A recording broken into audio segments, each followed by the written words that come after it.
오늘 함께 하실 성경은 빌립보서 2장 5절에서 16절입니다. 교독하겠습니다. 너희 안에 이 마음을 품으라. 곧 그리스도 예수의 마음이니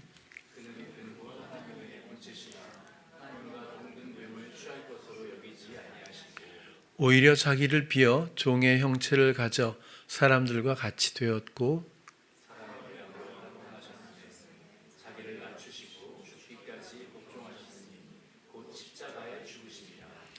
이러므로 하나님이 그를 지극히 높여 모든 이름 위에 뛰어난 이름을 주사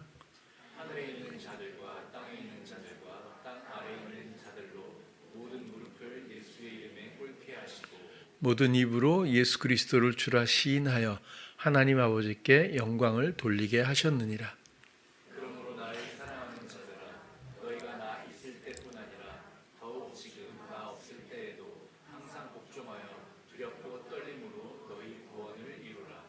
너희 안에서 행하시는 이는 하나님이시니 자기의 기쁘신 뜻을 위하여 너희로 소원을 두고 행하게 하시나니 이는 너희가 흠이 없고 순전하여 어그러지고 거스리는 세대 가운데서 하나님의 흠 없는 자녀로 세상에서 그들 가운데 빛들로 나타내며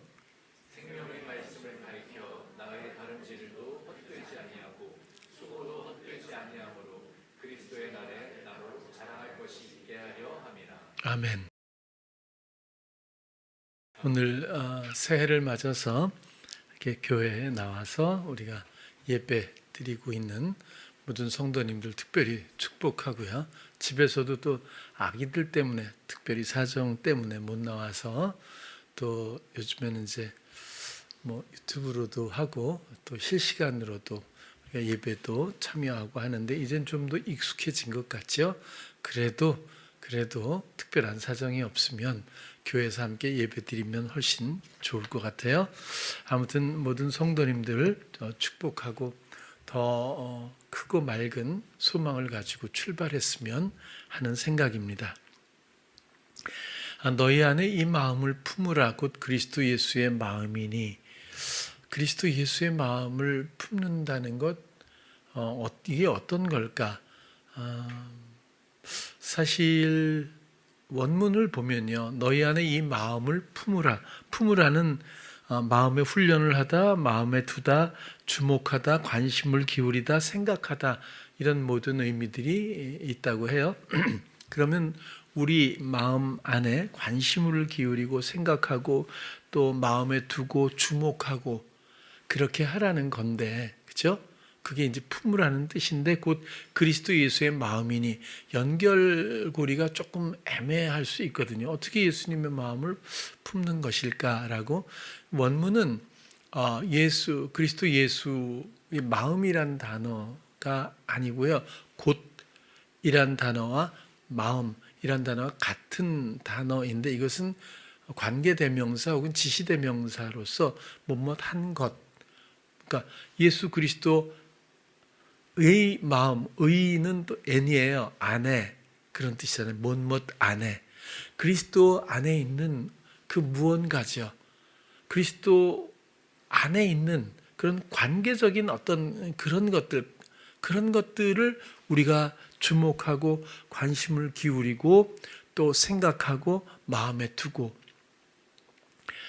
또 그리스도께서 이미 이루신 그리스도가 우리를 위해서 하신 그런 모든 것들은 그러면 무엇일까? 우리가 마음에 두고 관심을 갖고 한 그 근거를 보면 그는 근본 하나님의 본체거든요. 하나님과 동등됨을 취할 것으로 여기지 아니하시고 이 땅에 오셔서 내가 하나님이야 라고 하시는 것이 아니라 오히려 종의 형체, 사람들과 같이 되었고 사람이 되셨다는 거잖아요. 그렇게 또 넘어갈게요. 사람의 모양으로 나타나셔서 자기를 낮추시고 중요한 것은 죽기까지 복종하셨다. 사람으로서 죽기까지 복종하셔서 십자가에 죽으셨고 하나님은 그를 사람으로 예수 그리스도를 한 사람으로 전제하고 그를 지극히 높여서 하나님을 사랑하고 순종했던 죄가 없었던 사람 그 예수 그리스도를 지극히 높여서 모든 이름에 뛰어난 이름을 주사. 또 넘어가 볼게요. 하늘에 있는 자들과 땅에 있는 자들, 땅 아래에 있는 자들 모든 무릎을 예수의 이름에 꿇게 하시고 모든 입으로 예수 그리스도를 주님, 경영주라고 하는 거죠. 이제 모든 것을 주님이 땅에 있거나 땅 아래에 있거나 땅 하늘에 있거나 모든 것들을 오직 예수께서 경영하시고 주장하시는 주님이라 시인하여 그것을 하나님이 이토록 원하신 거죠. 하나님 아버지께 영광을 돌리게 하셨느니라. 이것이 목적이거든요. 예수 그리스도가 모든 만물과 모든 존재의 주님이 되시는 것, 그분만이 다스리시게 되는 이런 흐름에 대해서 결국엔 그것이 목적이었고, 또 그 예수님을 마음에 두고 관계하는 거죠. 그리고 그분을 생각하고 또 그분을 주목하고 관심을 기울이고 그렇게 우리의 마음을 그렇게 주께 드리는 것으로서 오늘 빌립보서 2장 5절을 시작한다고 보여져요.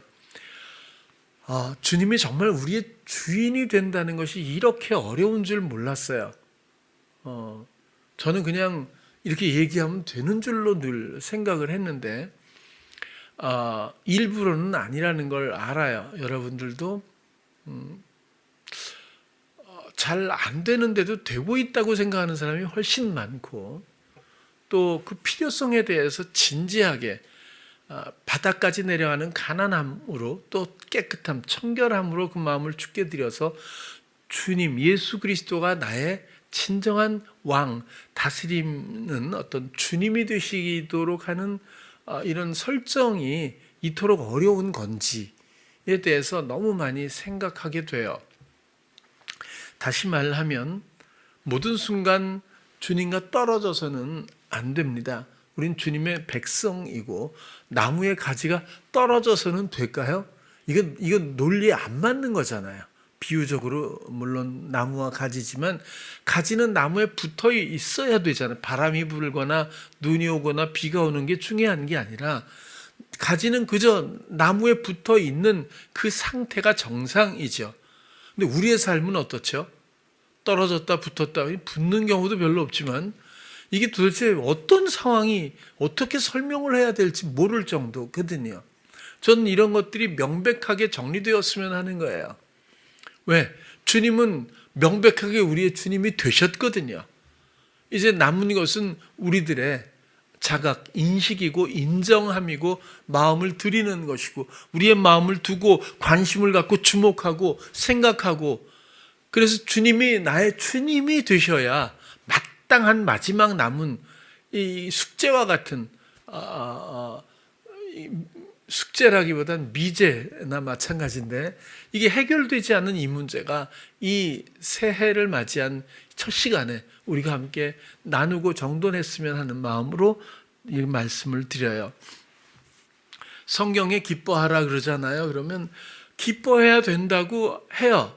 그렇게 저도 많이 들었어요. 옛날에 황수관 박사님이라는 분이 있잖아요. 기뻐하라 그러고 굉장히 많이 이렇게 집회를 다니셨어요. 부흥회하면 참 얼마나 우스운 얘기를 많이 하시는지 너무너무 재밌어. 사람 성격도 좋아 보이는데 어쨌거나 뭐 이런저런 얘기가 있지만 너무너무 이렇게 아무튼 밑에 있고 또 재미있는 얘기 아무튼 많이 하시거든요. 예를 들어서 사람의 팔이 왜 요만큼인 줄 아니? 그래서 그 누가 알겠어요? 이제 하나님이 그렇게 만드셨는데. 근데 자기가 생각해 보니까 남자들이 특히 급소가 있다는 거예요. 근데 그게 내장이 이렇게 바깥으로 돌출되듯이 아무런 보호도 안 돼 있고 굉장히 어렵다는 거예요. 이걸 보호하기. 근데 두 손을 딱 모으면 딱 방어가 된다는 거예요. 이런 식으로 얘기를 하는데 이게 믿거나 말거나 도대체 저 사람이 왜 이런 얘기를 하는지 모르지만 재미있는 건 사실이더라고요. 그분이 항상 그래요. 기뻐하라 그러면서 웃는 걸 자꾸 하라 그래요. 근데 억지로라도 웃으면 건강에 좋다는 얘기는 간혹 있잖아요. 근데 그분의 웃음 이게 입꼬리가 여기까지 올라가게 막 의도적으로 웃잖아요. 그 따라하라 그러고. 근데 전 따라하는 건 좀 힘들어서 좀 그랬는데 그게 기뻐하는 걸까요? 영적으로 그런 얘기는 아닌 것 같아요. 이 기쁨은 그리스도와 함께 있음으로 말미암아 주어지는 기쁨입니다. 홀로는 있잖아요. 아무리 좋아 보이고 아무리 선해 보이는 게 있다고 하더라도 나무에서 떨어진 가지에 불과한 거예요. 그곳에 무언가 좋아 보이는 것이 좋아 보이는 열매가 거기 붙어 있다고 하더라도 그는 사망에 거하고 있는 것 아니겠어요? 주님은 모든 만물의 주님이 되셨어요. 저 하늘에 있는 거나 땅에 혹은 땅 아래 모든 것의 주님이 되신 거잖아요. 그런데도 불구하고 아직도 우리는 홀로 있어요. 홀로 있으면서 홀로 분석하고 홀로 생각하고 홀로 깨닫고 홀로 은혜 받고 홀로 추구합니다. 경영권을 넘겨드린 적이 없을 수 있다는 거예요. 주인님은 경영주고 우리는 청직이거든요. 종입니다. 가감할 수 없고 그대로 우리가 받은 대로 소유한 대로 그분의 뜻에 따라 준행하는 것 말고는 우리가 할 수 있는 일이 없다는 거죠. 사랑하라 이런 말이 얼마나 많아요. 계명입니다. 그 전에 어떤 목사님은 사랑하라 그러면 남한테 주는 친절을 사랑으로 해서 아파트가 옆에 누가 사는지도 모르는데 이렇게 콩나물도 묻히면 갖다 주고 늙은 오이도 묻히면 갖다 주고 이게 자꾸 주라는 거예요. 이 사랑의 해석을 그렇게 하는데 그 설교를 들을 때마다 같이 집회를 많이 다녔거든요. 마음에 이 사랑 어떻게 그렇다고 아니라는 표정을 스텝인데 이렇게 지을 수는 없으니까 좀 마음은 항상 꼭 왜 이렇게 표현하실까 이런 생각을 많이 한 적이 있었어요. 주님을 빼놓고 사랑을 어떻게 설명할 수 있을까요? 사람으로부터 말미암는 어떤 건가요? 사랑이 그죠? 주님의 사랑으로 말미암는 그때 알게 되고 그때 표현하게 되는 어떤 사랑이 있죠. 그래서 주의 사랑으로 사랑하라고 하지 너의 사랑으로 사랑하라는 말은 성경에도 없거든요. 근데 그냥 사랑하라는 말을 똑 떼어가지고 자기가 홀로 있으면서 하려고 하는 거예요. 주님을 주님으로 여기질 못하는, 그러니까 주님이 기반이 공통분모가 일단 돼야 하는데 그걸 성립시키지 않고 하도록 하는 게 시험입니다. 그것이 사단의 유능한 카드이기도 하거든요. 오늘 그리스도께서 우리를 위해서 주님이 되시기 위해서 하신 일들은 죽기까지 복종하시는 거예요. 하나님을 믿고 하나님을 사랑하고 그리고 순종하신 거죠. 어디까지? 죽기까지. 그것도 그냥 단순히 죽음이 아니에요. 극한 형벌로서 인간이 당시에 형벌로 죽을 수 있는 가장 고통스러운 그런 죽음이었고 영적으로는 하나님 앞에 저주받은 자로서 나무에 달아 올려버린 그런 형벌이었고 또 영적으로 세상 사단에게 모욕과 조롱과 침뱉음과 온갖 고통을 다 당하면서 그러면서 그것을 감내했어야 할 수밖에 없는 우리를 위해서 그런 어떤 죽음이었어요. 그 죽음까지도 복종하신 예수 그리스도, 그분의 그 순종이 부활의 생명이라는 꽃을 피운 거잖아요. 복종하지 않으셨다면 새로운 생명이 이 세상에 없었을 거예요. 오직 하나님께 사랑하고 복종하심으로 말미암아 새 생명을 부여받게 되신 것, 그런 거거든요.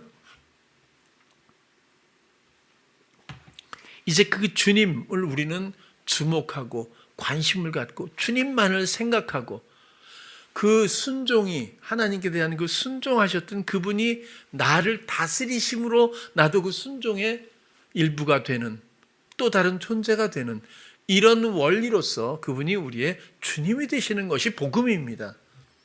나 홀로 복음은 그거는 내가 복음이라고 그러죠. 누가 복음 이런 게 내가 복음 이거는 복음이 아니거든요. 근데 내가 복음이 너무 많아. 본인이 생각하고 본인이 분석하고 본인이 깨닫고 그죠? 여러분 본인 깨달음은 아무 힘이 없어요. 깨달은 건 그렇구나. 이거 힘이 없어요. 주님이 내 주님이 되실 때 힘이 있는 거거든요. 이 깨달음은 왜 주시는 거예요? 주께 돌아가라고. 주님을 모시어 드리라고. 이제 너 홀로 사망의 길을 가지 말라고. 깨닫게 하시는데 그래 내가 여태까지 이런 걸 모르고 주님 앞에 하나님 앞에 내가 이렇게 깨달음이 뭐가 있다고 하자고 은혜를요. 근데 여전히 홀로예요. 자기가 하는 건 결코 내려놓지 않거든요. 주님을 주님답게 모셔드리지 못하는 그 마지막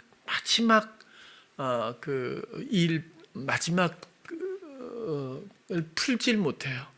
그래서 여전히 홀로 있으면서 홀로 생각에 빠지면서 신앙생활하는 유형이 너무 많아요. 그리고 이게 이렇게 지독한 줄 저는 진짜 몰랐어요.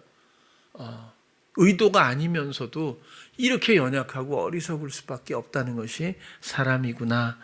그렇게밖에는 생각이 잘 안 들 때가 많았어요. 하나님은 모든 입으로 예수 그리스도를 모든 입으로 모두가 예수 그리스도 주라 주님이다라고 시인하여, 이 시인도 뭐예요? 시인하게 하시며잖아요. 그 마음에 주장하심이 되셔서 시인하게 하는 관계가 성립되므로 모두가 그 그리스도의 다스림으로 말미암아 믿음을 보이고 사랑 그리고 기쁨이 넘치고 소망이 넘치며 주님이라는 시인의 찬양이 울려 퍼질 때에 하나님께서 비로소 그 소망을 이루시고 영광이 되신다는 뜻으로 좀 더 이해가 됩니다. 12절도 한번 보면요.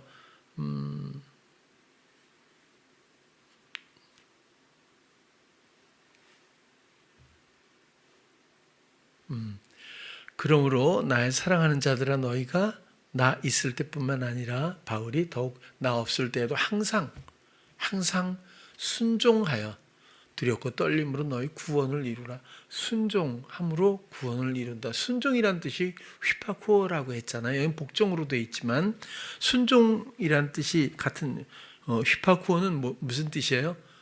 주의 깊게 듣다. 명령이나 권위에 따른다. 주의 깊게 듣고 명령이나 그 권위에 따른다는 뜻이에요. 그게 순종입니다. 무슨 행위를 하고 성경에 써 있으니까 그대로 내가 하잖아요. 이게 왜 위험할 수도 있냐 하면 내가 주인이 되니까 그런 거예요. 또 성경에 있는 것이 그것만이 기준이 되는 것이 아니라 우리는 주님과 함께 사는 거거든요. 나무는 주님이에요. 우리는 나무에서부터 공급을 받는 거고요. 이 영적인 교감이거든요.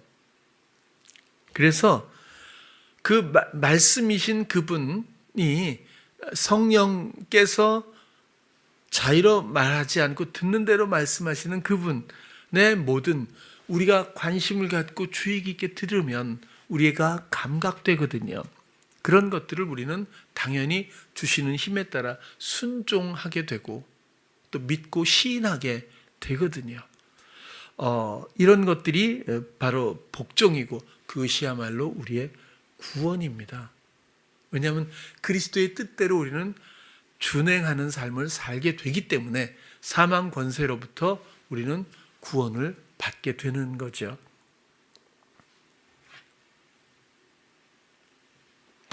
그래서 어찌 보면 구원이라고 하는 것은 우리가 죽고 나서 천국에 간다라는 단순한 개념을 넘어서서 지금 이 땅에서 주인이 바뀌는 것, 그것이 오히려 구원이라는 어떤 이 뜻에 가깝다고 보는 거예요.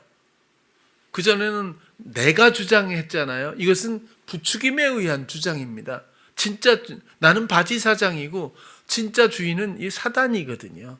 사람을 다 농락하지 않습니까? 유린하고. 그런데 이제는 내가 주장하는 모습의 뒷배 이 사단과의 관계를 잘라버리고 생명력을 없이 하고 주님을 모셔서 정말 나의 모든 것이 되시는 다스림의 왕이 되실 때에 우리는 비로소 구원을 말할 수 있겠죠. 그래서 이렇게 주의 깊게 듣고 그 명령과 권위를 따른다라고 하는 이 원리는 모든 생명에서 굉장히 중요한 중심 원리라고 생각이 들어요. 하나님의 소망도 뭐라고 했어요? 대면하여 이야기하는 관계. 그런 거예요. 어떻게 듣는 거지? 어떻게 말씀하실까? 이게 홀로 또 생각하고 있는 거거든요. 우리는 그런 생각에, 그런 걱정에 빠질 여유나 또 이유가 없습니다. 왜냐하면 우리는 충분한 영감을 가지고 지어진 영혼들이거든요. 다른 관심사와 나의 생각의 분주함 때문에 여백이 없을 뿐이지, 또 이쪽의 중독성 때문에 이쪽을 다가가는 것이 어색할 뿐이지, 이런 것들을 잘라버리고 이런 것들을 없이 하는 가난의 모습, 마음의 가난이라든지 이런 것들을, 더러운 것들을 지우는 깨끗함을 입는 청결함이라든지, 우리의 마음이 그렇게 하고 나서 주님에 대한 관심을 갖기 시작하면 이 교감은 그냥 자연스러운 삶의 하나의 또 원리에 불과하다는 거예요. 이거 무슨 기법이 아니거든요. 원래 우리의 존재는 그게 맞죠.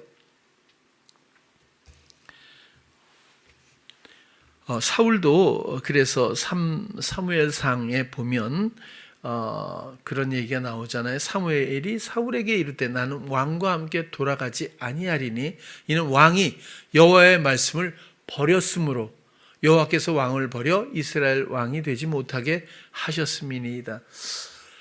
사울이 성령을 거두시고 악령을 주시어요. 그래서 다윗한테도 창을 막 던지잖아요. 죽이려고. 또 질투에 빠져서 그가 죽기까지 그 질투를, 그 마음을 내려놓지 못하고 끝내 그가 전장에서 죽게 되는데, 결국 죽는 이유가 그가 경청하지 않아서, 말씀을 듣지 않음으로 말미암아 하나님이 그를 죽였다. 결국 그렇게 되지 않습니까?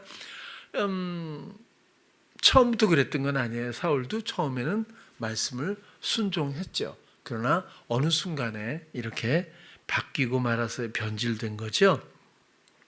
베드로도 그랬고요. 두 가지 생각이 왔다고 했잖아요. 굉장히 멋진 예예요. 이건 진짜 사단의 생각을 어떻게 받아들이는지, 뭐 당연하게 본인이 옳다고 생각하고 그러니까 받아들이겠죠. 그래서 옳고 그름이라는 게 원래 사랑 안에는 없는데, 옳고 그름이라고 하는 것이 형성됨으로 말미암아 선택이라고 하는 어떤 또 요소가 같이 형성이 돼요. 그래서 옳고 그름이 없다면 선택할 것도 없죠. 근데 옳고 그름이 있으니까 도덕도 있고 윤리도 있잖아요. 또 그리고 옳은 것을 선택해야 된다고 하는 어떤 본능적인 양심을 부추겨서 항상 우리가 주장하고 뭔가를 선택해서 추구하게 만들거든요. 그래서 사단도 예수님이 십자가에 달려 돌아가셔서 뭐 이렇게 끔찍한 형벌이잖아요. 그리고 사흘 만에 사흘 만에 다시 사신다는 건 베드로는 생각도 못했어요. 왜 그러죠? 자기 마음엔 죽는다는데, 예수님이 죽는다는데 꽂혀 있었거든요. 지금 죽으면 안 되거든요. 자기가 수제자하고 이제 곧 하나님의 나라로 이제 왕으로 오셔서 이게 독립이 되고, 독립이라고 해야 되나요? 로마군 이걸 싹 이렇게 하고 기적을 일으키시는 분인데, 그러면 정말 정치적인 마음이 왜 없었겠어요? 욕망이. 그러니까 죽으면 안 된다는 생각에 그냥 미끼를 무는 거지, 죽으시면 안 돼 하고 인간적인 마음으로 과연 그가 그랬을까 싶은 거예요. 사단은 여지없이 그 마음의 원함을 가지고 속삭여서 자기 주장을 하게 만들었겠죠. 그런데도 불구하고 그는 알지 못했고, 예수님은 사단아 내 뒤로 물러가라 하고 영적인 아주 조명을 해주셨던 걸 우리가 잘 알죠. 물론 칭찬도 받은 일도 있고 그래요. 베드로가 잘했나 못했나 이런 생각을 할 필요가 전혀 없고, 사람이 그렇다는 거죠. 그리고 이런 예화 때문에 얼마든지 우리가 교훈을 얻을 수 있도록 기록해 주셨다, 그렇게도 생각이 들어요. 어찌되었든 우리가 내면에서 속삭이는 사단의 생각도 있고, 또 주님 주시는 감각의 생각도 얼마든지 있습니다.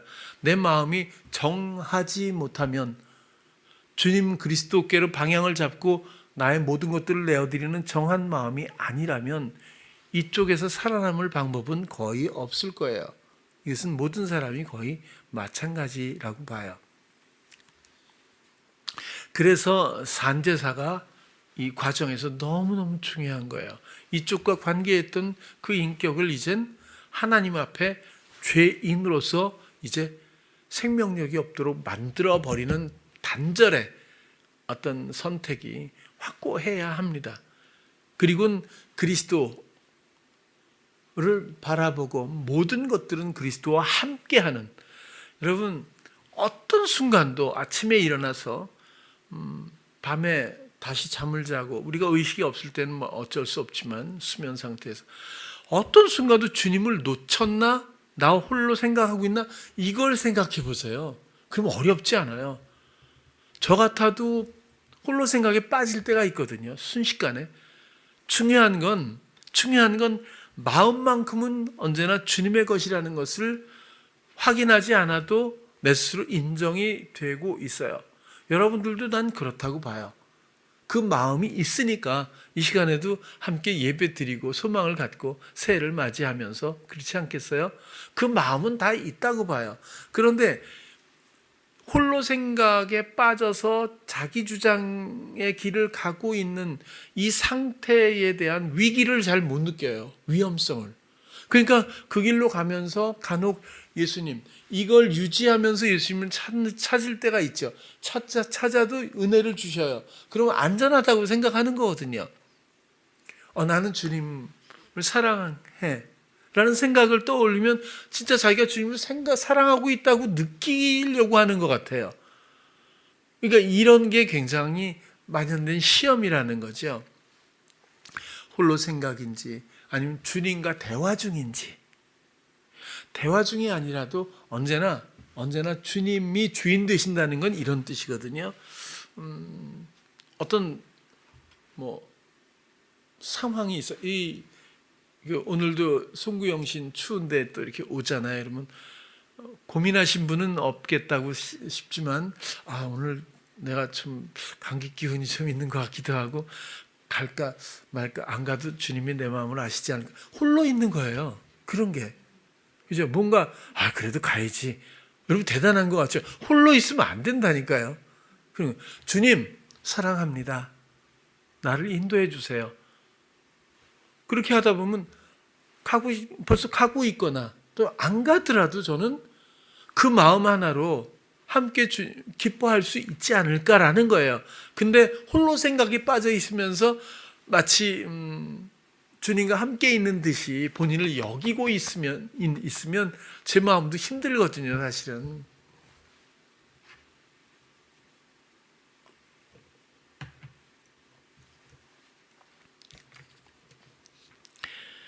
아, 13절로 넘어가 볼게요. 너희 안에서 행하시는 이는 하나님이시니 진리입니다. 여러분 꼭 놓치지 마세요. 여러분이 뭐 하는 것 같죠? 아니요, 그러면 안 돼요. 큰일 나는 거예요. 이거는 뭔가 잘못된 거예요. 왜냐하면 난 아무것도 하지 말란 말인가 또 이러지 마세요. 그게 아니라 우리를 주께 드려 주가 우리를 위해서 하시는 일에 이게 뭔가 그 연합된 형태로서 주님과 함께 해야 된다는 뜻이에요. 나의 역할이 전혀 없다 이런 게 아니라 주님은 우리를 높이시길 원하셔요. 우리를 이기게 하시길 원하신다고요. 그래서 우리 안에서 행하시는 분이 하나님이셔야 하는 게 원래 진리이고 우리가 그것을 인정하는 것이 굉장히 중요하다. 그런 거거든요. 그래서 우리의 생각도 마음도 언제든지 기쁘게 내어드릴 수 있었으면 하는 거예요. 자기의 기쁘신 뜻을 위해서 우리 안에서 행하시는 분이 하나님인데 뜻을 위해서 우리로 소원을 두고 행하게 하신다. 그러니까 소원을 주시는 분도 하나님이에요. 믿음을 주시는 것처럼 소망을 주시는 분도 하나님이시잖아요. 그걸 두고 하나님께 의뢰하는 거예요. 주께서 우리에게 소망을 주시고 그것을 주께 의뢰하는 거죠. 그럼 주가 알게 하시고 힘 주시고 상황을 만들고 인도해 주셔서 믿어지게 말하게 그렇게 함으로 행하게 하시는 거죠. 이런 관계가 나무와 가지이며 주님이 나의 주님 되시고 또 그분은 나를 사랑으로 영화롭게 하시며 의로운 길로 인도하시는 관계가 되는 것 아니겠어요? 그것이 구원이죠.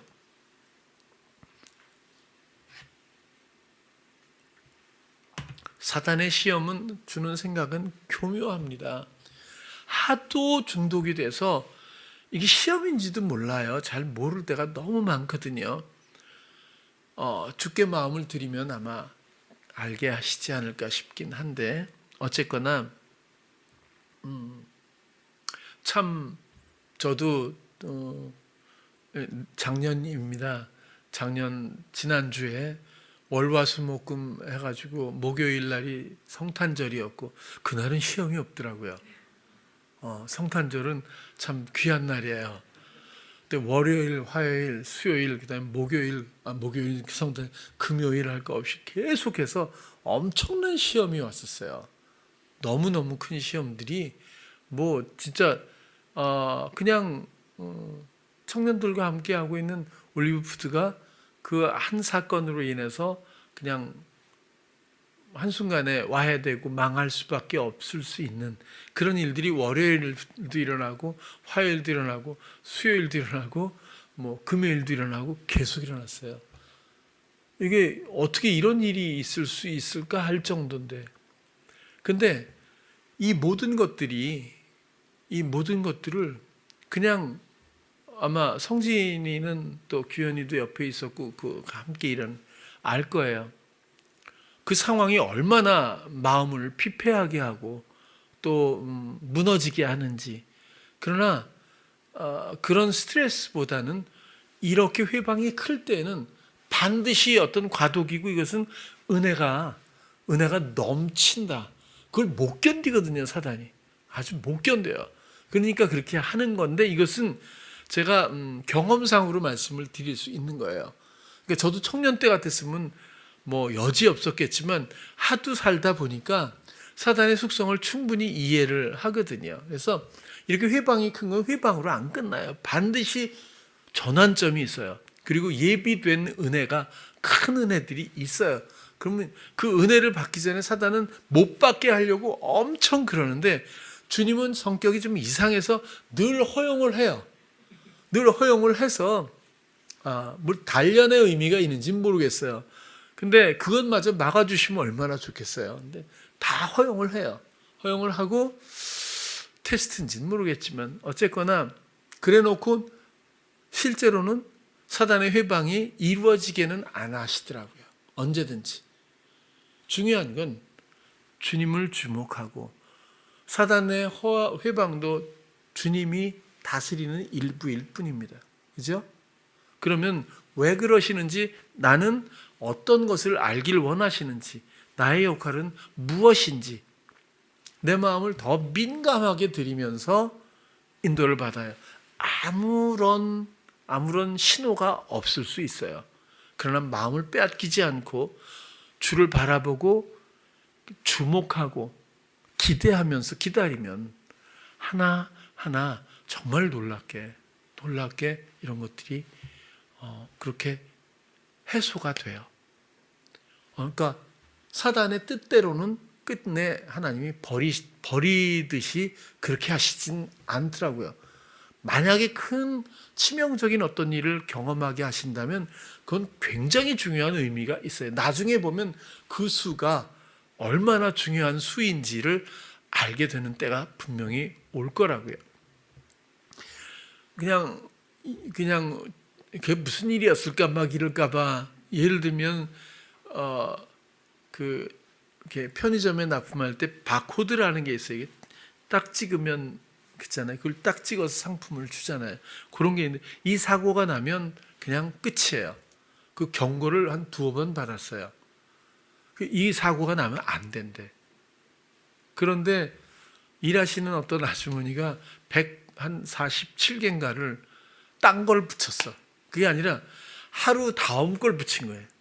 그러니까 유통기한이 하루 늘려놔 버리고 하루, 그러니까 이게 아무튼 오늘 걸 붙여야 되는데 내일 걸 붙여버린 거지.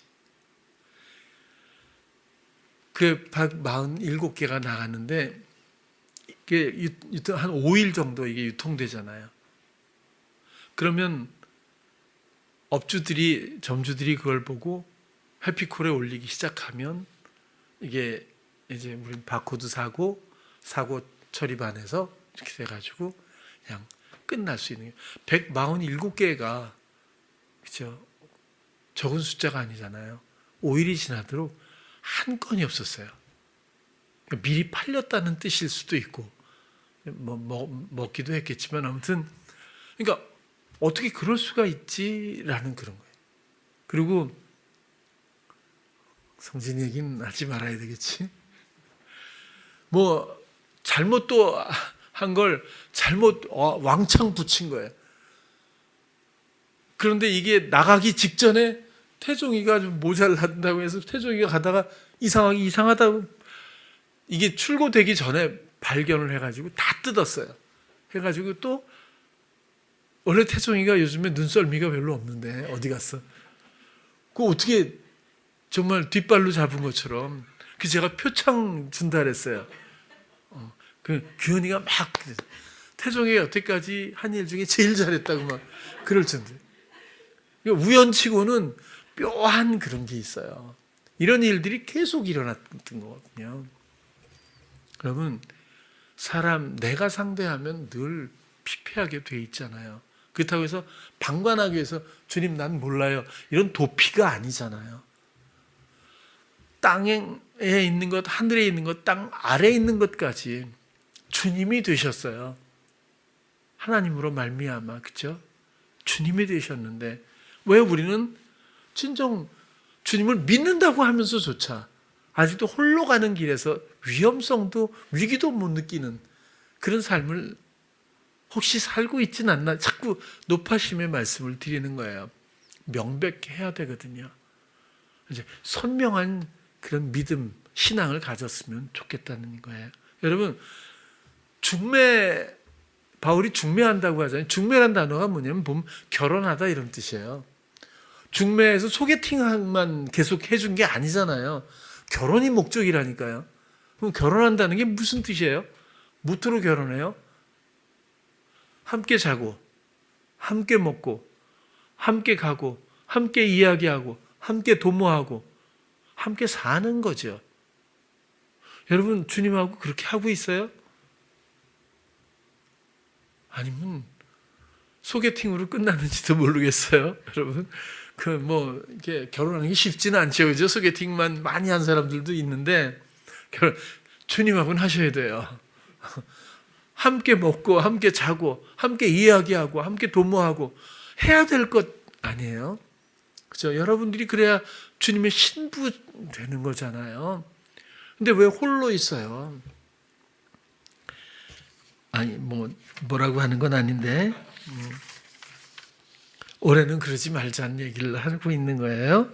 자, 또 그 다음에 보면 16절로 그냥 쭉 가볼게요.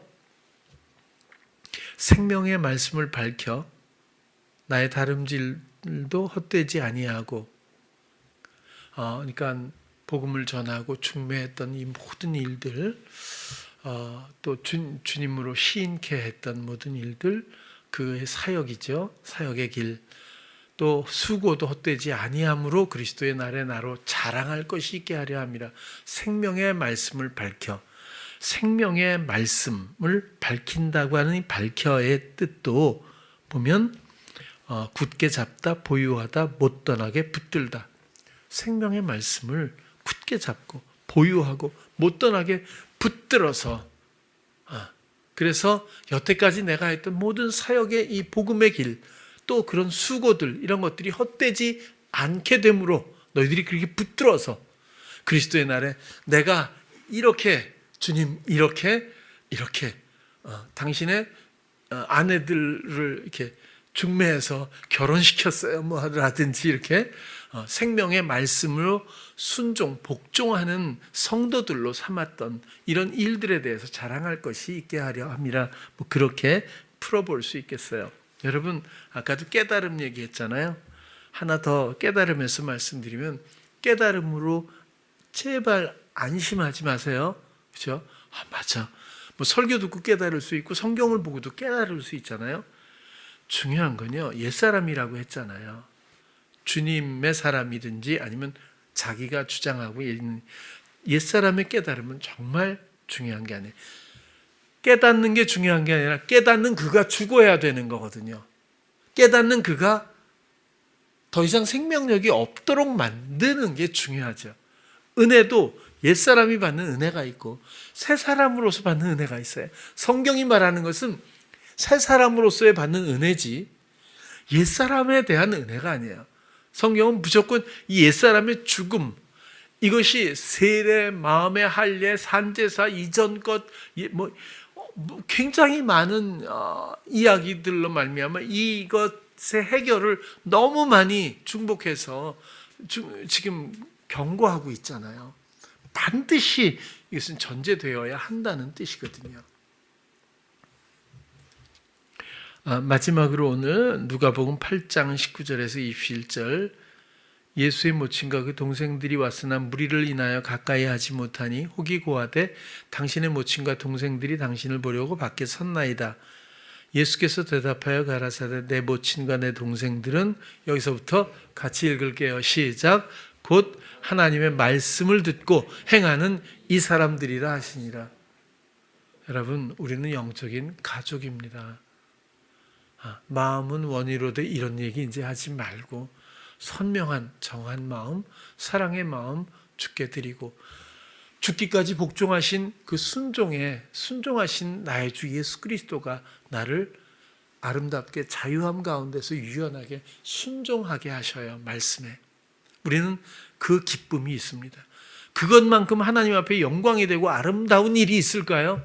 우리는 육신을 입고 모든 회방 가운데 가는 이런 인생길에 있지만 우리는 우리의 마음을 온전히 주께 드려 이런 생명의 말씀을 붙드는 그런 진정한 성도들이 얼마든지 될 수 있잖아요.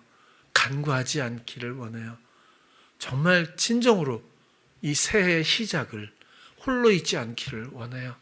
우리는 누가 뭐라 그래도 영적 가족이고, 그리고 시험에 들을 때는 있겠죠. 회방은 있겠죠.